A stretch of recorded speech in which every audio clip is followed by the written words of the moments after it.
ढूंढ लिया मैंने। फाइनली यहाँ से ये आदित्य L1 जो है वो प्रकट होगा और फिर ये अपनी आगे की यात्रा शुरू करेगा। तो लैग्रेंज पॉइंट पर जाएगा। देखिए ऐसा नहीं है कि जहाँ रॉकेट उसे छोड़ देगा वहाँ वो उसका डेस्टिनेशन है, वहाँ से वो आगे की यात्रा अपने तय शुरू करेगा और फिर एक ऐसी जगह पे जाके रुकेगा जिसको हम कहते हैं L1 पॉइंट। और ये यात्रा हमारा रॉकेट तो इसको 10-15 मिनट में या 12 मिनट में छोड़ देगा पृथ्वी की कक्षा में, लेकिन वहां से आगे तक का सफर जो L1 पॉइंट तक का सफर है उसको 40 दिन लगेंगे पूरा कर, माफ कीजिए 4 महीने लगेंगे पूरा करने में। और लैग्रेंज पॉइंट क्या होता है? वो इक्विलिब्रियम का पॉइंट है, एक ऐसा बिंदु जहां अट्रैक्शन रिपल्शन दोनों हाई है, मतलब पृथ्वी भी खींच रही है, सूर्य भी खींच रहा है, बीच में कहीं बैलेंस हो जाएगा, अट्रैक्शन रिपल्शन एक साथ काम करेंगे। ऐसा क्यों?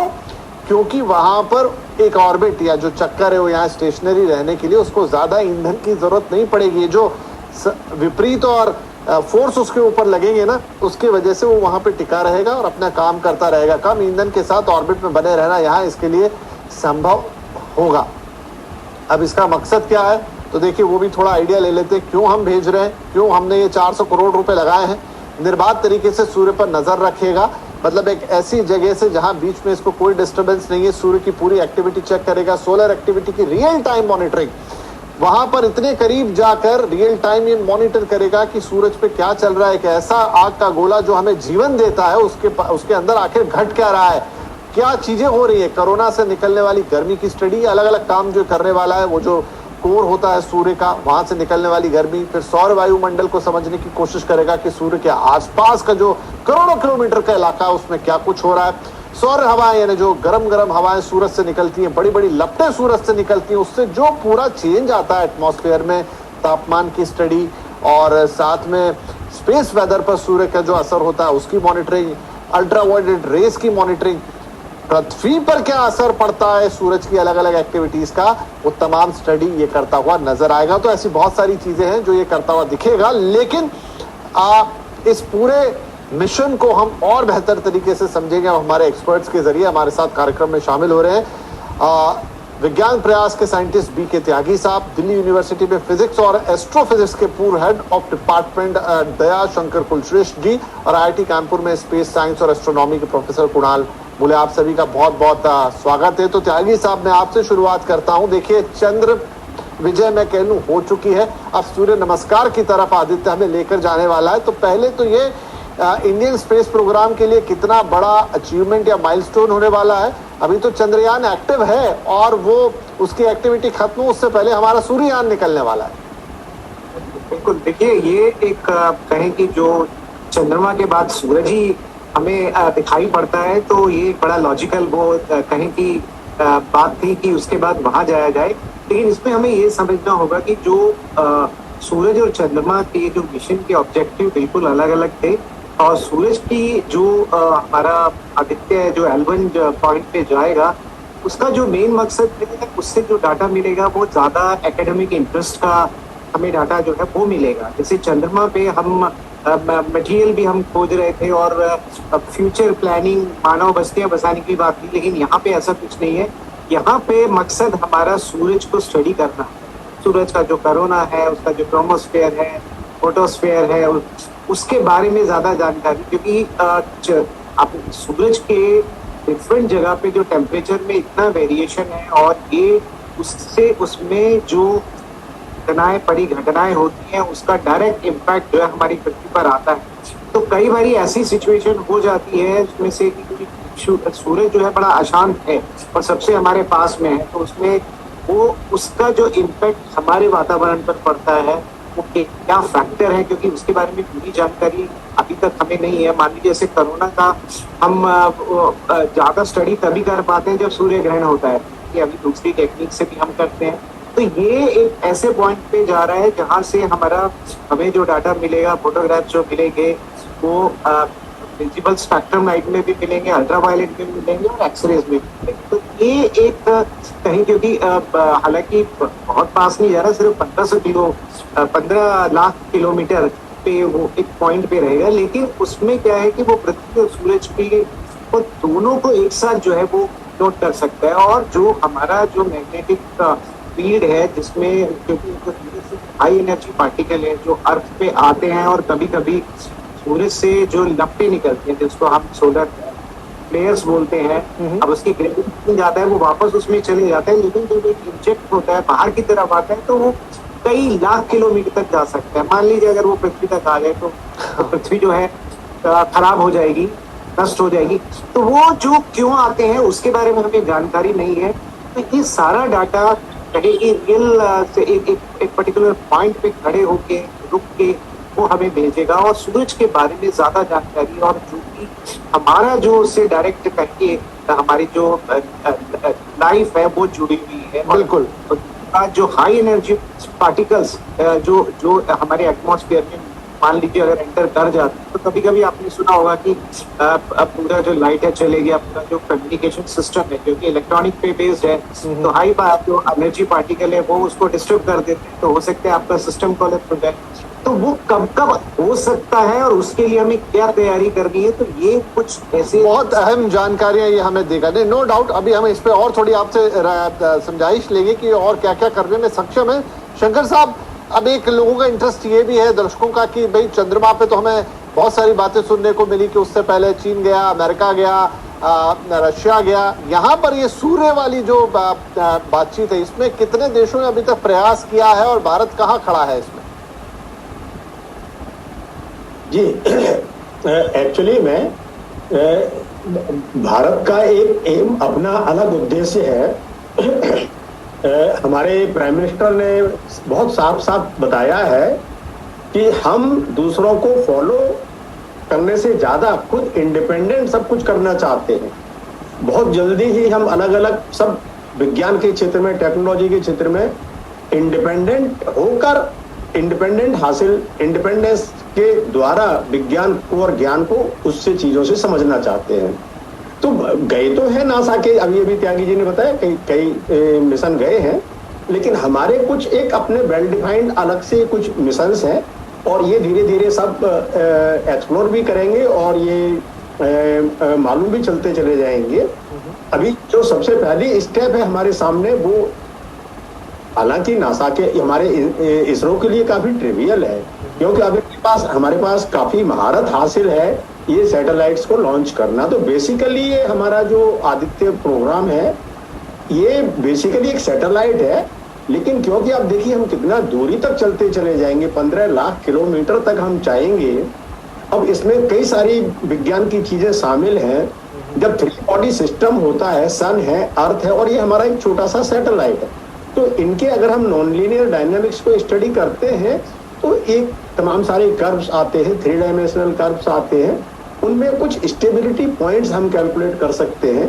तो L1 जो लैग्रांज पॉइंट है वो हमारे सबसे नजदीक है और इस स्टेबिलिटी पॉइंट के आसपास हम क्या कर सकते हैं, हेलो ऑर्बिट में आप इतना कम ईंधन एनर्जी खर्च करके, एक्चुअली कोई ईंधन एनर्जी चाहिए नहीं, लेकिन स्टेबिलिटी की जांच करने के लिए कि कभी कोई उसकी, क्योंकि देखिए स्पेस टाइम कर्व्ड है, 3 डायमेंशंस में है, इसके कुछ प्लेनर अप्रोक्सीमेशंस लेंगे, 3 डायमेंशनल वो लेंगे, तो ये सब चीजों के करने इसको हमें एक हेलो ऑर्बिट में रखना है, जो उसके पास एक बहुत नजदीक एक छोटी सी ऑर्बिट होगी, उसमें काफी एफर्टलेस हमारा ये आदित्य L1 भ्रमण करता रहेगा, उसकी परिक्रमा लगाता रहेगा और डाटा जुटाता रहेगा, हमारे पास धरती पर वापस भेजता रहेगा और ये बहुत अच्छा डाटा जुटाने वाला है। और अभी त्यागी जी ने मेंशन किया कि जैसे सोलर इक्लिप्स होता है तो इसके अंदर एक कोरोनोग्राफ लगा हुआ है हमारे आदित्य के अंदर। वो कोरोनोग्राफ क्या करता है कि एक आर्टिफिशियल सोलर इक्लिप्स बना देता है। उसकी सूरज की डिस्क को अगर हम ढक देंगे तो वो हमें कोरोना का ही असर दिखाई देगा, बीच की डिस्क ढक जाएगी, तो एक तरह का सूर्य ग्रहण हो गया, वहाँ पूरा टोटल सोलर इक्लिप्स हो गया। तो ये कोरोनोग्राफ हमारा लगा हुआ है, टेलीस्कोप्स लगे हुए हैं, स्पेक्ट्रोमीटर्स लगे हुए हैं, इन सब की हम पूरी ठीक से स्टडी करेंगे। अभी हम अपने दर्शकों को जो पेलोड्स हैं वो भी बताएंगे एक एक करके क्या क्या पेलोड है और स्क्रीन पे वो चल ही रहे।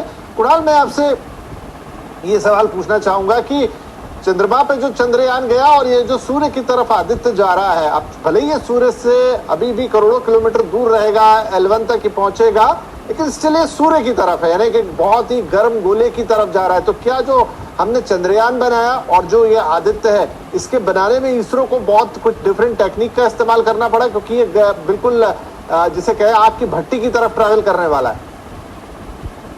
बिल्कुल। सारे दर्शकों को नमस्ते। और ये जो एक मिशन है वो इंडिया का फर्स्ट डेडिकेटेड मिशन है सोलर स्टडीज करने के लिए। और कुछ वैसे दर्शक सोच रहे होंगे कि सूरज तो यहीं से दिख जाते हैं, लेकिन स्पेस में जाने की क्या जरूरत है। अब इसका एक महत्व है। अगर हम स्पेस से स्टडी करते हैं तो ऐसे पार्टिकल्स जो सूरज से आते हैं वो हम पहचान पाएंगे, जिसकी वजह से आयनाइजिंग रेडिएशन या ऐसे कुछ वेरी एनर्जेटिक पार्टिकल्स जिसको बोलते हैं, तो इसको स्टडी करने का एक मकसद आदित्य सफल कर रहा है। ठीक है। और कई सारे सैटेलाइट ऐसे भेजे गए हैं सूरज को की स्टडीज करने के लिए, लेकिन वो लो अर्थ ऑर्बिट में। लो अर्थ ऑर्बिट में क्या होता है कि कुछ हद तक ही हम स्टडी कर पाते हैं सूरज को, क्योंकि फिर वो पृथ्वी के पीछे चला जाता है। अभी आदित्य L1 क्या कर रहा है कि L1 पॉइंट पे भेज के उसको 24 घंटे और 7 दिन हफ्ते के और महीने के 30 दिन ये पूरा कवरेज मिलेगा सन का। तो हाँ, हालांकि वो जा रहा है इतने नजदीक, तो ये जो रेडिएशन है, सोलर रेडिएशन जिसको बोलते हैं, हाईली आयनाइजिंग रेडिएशन, जहां पर हम नहीं जा सकते, हमारा शरीर वहां पर टिक नहीं पाएगा, लेकिन सैटेलाइट को ऐसे आयनाइजिंग रेडिएशन से शील्ड करने के लिए स्पेसिफिक कुछ मटेरियल्स जो है, और शील्डिंग मटेरियल जिसको बोलते हैं, उसका इस्तेमाल करना पड़ता है। तो हाँ, ये पूरी तरह से शील्डेड रहेगा, लेकिन एट द सेम टाइम ये ऊर्जा पूरी 24 घंटे ऊर्जा ले पाएगा सूरज से। तो ये ऊर्जा भी ले पाएगा। और जारी जो सारे एक्सपेरिमेंट्स हैं, 4 एक्सपेरिमेंट्स इसमें ऐसे हैं कि सोलर कोरोना या सोलर एटमॉस्फेयर जो है अपने सूरज का, वो स्टडी कर पाएगा। और 3 ऐसे एक्सपेरिमेंट्स हैं जिसके सहायता से वो पार्टिकल्स जो आते हैं, आयनाइजिंग रेडिएशन और पार्टिकल्स जो सूरज भेजता है, उसकी स्टडीज कर पाएंगे। बिल्कुल। देखिए, ये अंतरिक्ष की बातें अंतरिक्ष की तरह गहरी और बड़ी हैं। पता ही नहीं लगा कि 3 सवाल के अंदर ही हमारे लिए ब्रेक का टाइम हुआ है। तो छोटा सा ब्रेक ले लेते हैं। ब्रेक के बाद थोड़ी सी और बातचीत करेंगे कि जब ये हमारा कि क्या ये हो पाएगा, क्या नहीं हो पाएगा, क्या वो उतरेगा, सॉफ्ट लैंडिंग होगी, रोवर निकलेगा, तमाम चीजें, क्या कोई चैलेंज या आदित्य L1 में है, या इसमें ऐसी कोई बात नहीं है, स्मूथली जाएगा, L1 तक पहुंच भी जाएगा, वहां पर अपना काम करेगा, या नहीं, इसके भी रास्ते में कई चैलेंजेस हैं जो हमें पता लगेगा जब इसका सफर शुरू होगा और वो वहां तक पहुंचेगा। देखिए, अगर हमारे पास मार्स मिशन का एक्सपीरियंस है, जो हमने उसको उस ऑर्बिटर में डाल दिया था, वो तो इससे कितना आगे गया था। उसका अगर मैं बात करूं तो वो मेरे ख्याल से मंगलयान जो है वो 37 करोड़ किलोमीटर के पास गया था। तो ये तो 15 लाख किलोमीटर है। हाँ, चैलेंज रहेगा, क्योंकि देखिए हमारा जो GSLV और PSLV जो लॉन्चिंग व्हीकल है उसमें कोई दिक्कत नहीं, और ये तो इसको तो अभी हम लो अर्थ ऑर्बिट में ही स्टैब्लिश करेंगे, और वहां से जो इसका जो इसमें जो इंजन लगे हुए हैं वो उसको आगे लेके जाएंगे। और इसमें स्टेजेस हैं, और मुझे नहीं लगता कि वहां तक कोई दिक्कत आएगी। ये उतना डिफिकल्ट मिशन नहीं। ये जहां तक आपको याद हो कि जो हमारा वो जेम्स वेब जो टेलीस्कोप है वो L2 पे है, और तो इसलिए बहुत सारा बेसिक इंफॉर्मेशन हमारे पास ऑलरेडी है। और मुझे नहीं लगता कि ये मतलब ये इसको उस तरह की जो कॉम्प्लेक्सिटीज या टेक्नोलॉजिकल जो चैलेंजेस थे वो इसमें आएंगे, क्योंकि ये सीधे पे जाएगा। हाँ, वो जरूर है कि उसको एक स्टेज आएगी, वहां से उसको जो कहीं की एक रास्ते पे लाना है, और फिर हेलो जो ऑर्बिट है उसमें उसको लेके आना है, जहाँ पे वो घूमता ही रहेगा। तो ये जरूर है, लेकिन इसमें उतना चैलेंज मुझे लगता है टेक्नोलॉजिकल और मैन्यूवरेबिलिटी में भी उतना चैलेंज नहीं है जितना चंद्रयान के सॉफ्ट लैंडिंग। ठीक है। तो ये जो वो है सक्सेस का रेट है, मुझे लगता है ज्यादा रह सकता है। कुणाल, क्विकली अगर इसकी जो पेलोड्स की आप बात कर रहे थे, अगर हम थोड़ा और उस पर आगे बढ़े, तो अलग अलग तरीके के जिसमें अलग अलग पूरी स्टडी करने वाला, वो हमारे अर्थ के पॉइंट ऑफ व्यू से कितनी इंपॉर्टेंट रहने वाली है? तो जैसे मैंने पहले कहा कि स्पेस में जाने का एक मकसद ये है कि जो आयनाइजिंग रेडिएशन है वो अपने हमारी हवा जो है जिसको एटमॉस्फेयर बोलते हैं, समझ पाएंगे कि सूरज में कौन से टाइप के मैग्नेटिक फील्ड्स होते हैं।